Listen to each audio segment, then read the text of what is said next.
Sabi nila, life is about making choices. Pero paano kung yung mga choices na meron ka, hindi yun ang gusto mo? Gusto ko mag-art. Pero gusto ng parents ko na mag-nursing ako. Ano ba talaga ang tama para sa sarili ko at para sa kanila?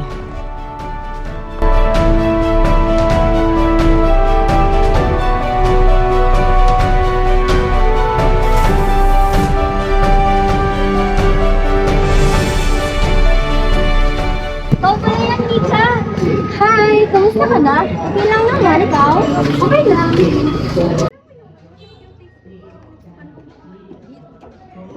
Baka mali tayo.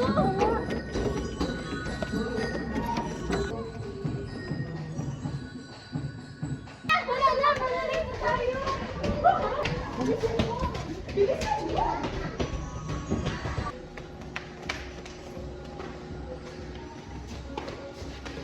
Hala, kala ko nandito na siya. Ito ba naglayo nila?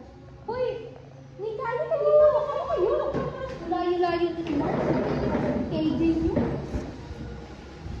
Tagal-layo mo. Bro! Dito ako!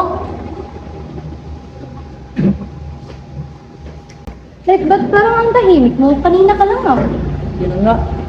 Gusto ng parents ko, mag-nursing ako. Pero gusto ko mag-art. Parang ko, parang labo. Expectation lang yan. Financial, social expectation. Pero at the end, ikaw may final choice kung ano ang magbibigay ng meaning sa'yo. Tama. Alam mo, Lai, huwag mo pansinin yung iba. Sundin mo yung puso mo. Choice mo yan eh. Tapos ikaw mabubuhay sa choice mo, hindi sila.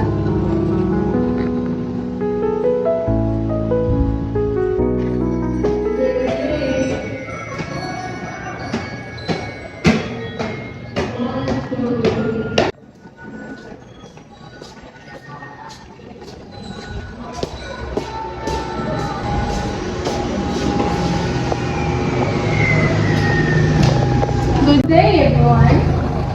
Good day, Ma'am Kalaban! Bakit ang kunti niya ngayon? Kasi po absent yung iba. Sige. We now take your seat. Thank you, Ma'am.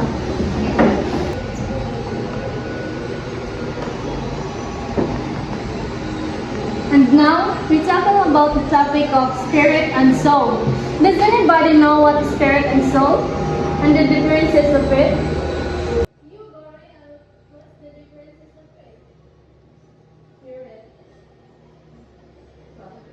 Thank you. And yes, Oliva, what's your idea?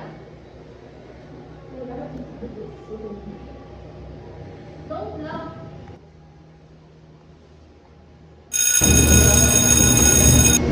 Goodbye, class. Goodbye, Ma'am Kalaban, and thank you for your time.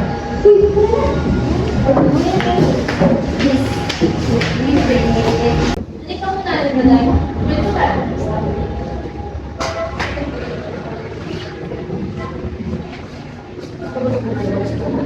Sapo ka muna lang. Light, ano bang nangyari? Bakit malungkot ka? Ano bang iyong problema? Ma'am, ano po ba malalaman ko tama yung choice na gagawin ko sa future? Unahin mo intindihan ang iyong sariling karanasan at nararamdaman. Yan ang phenomenology. Tandaan mo, ikaw mismo ang gumagawa ng sarili mong kahulugan sa buhay. Yan ang existentialism. Hindi puro expectation lang sa iba. Yun lang life. Tandaan mo yan lahat ha. Salamat po, ma'am.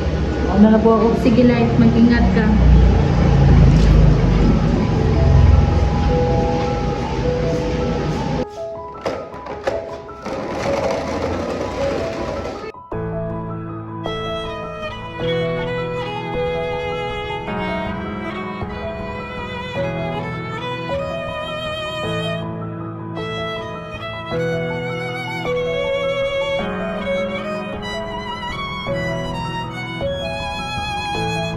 Unti-unti kong nare-realize buo ako kapag katawan at puso ko sabay gumagalaw.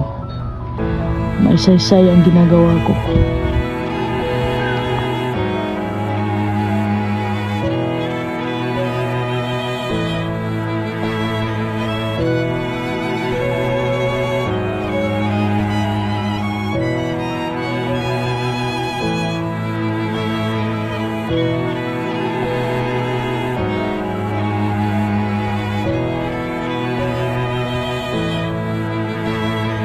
Pwede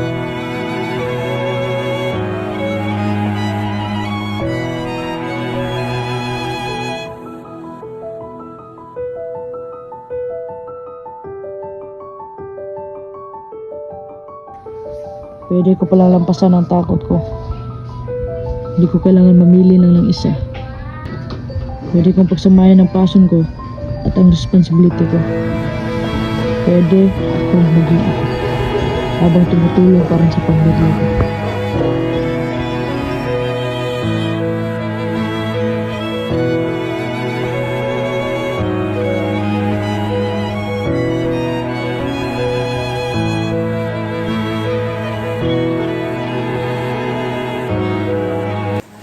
Sa film na to, na-realize ko na mahirap talaga mamili kapag iba yung gusto mo sa gusto ng pamilya mo.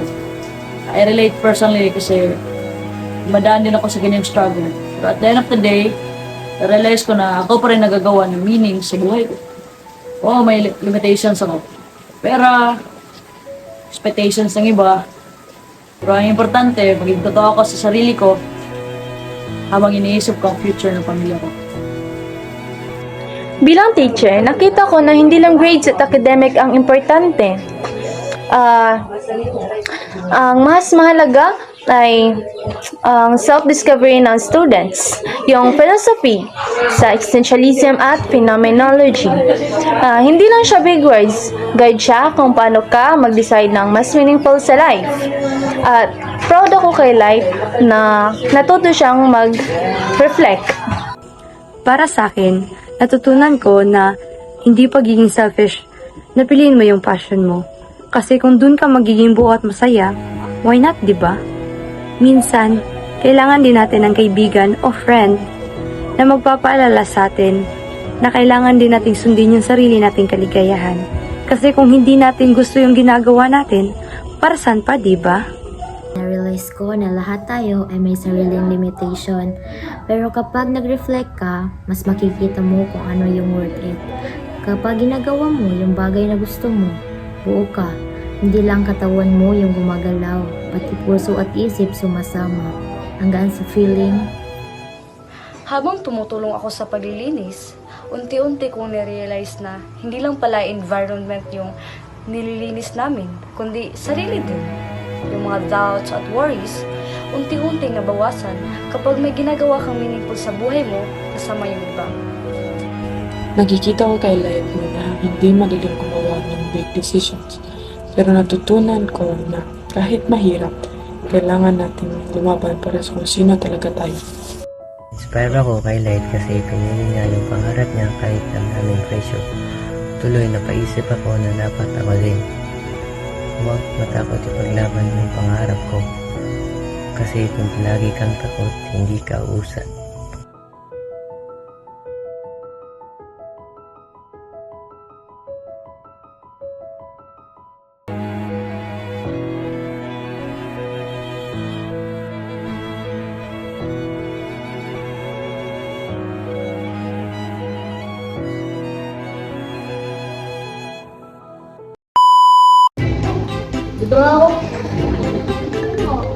Ito lang ako!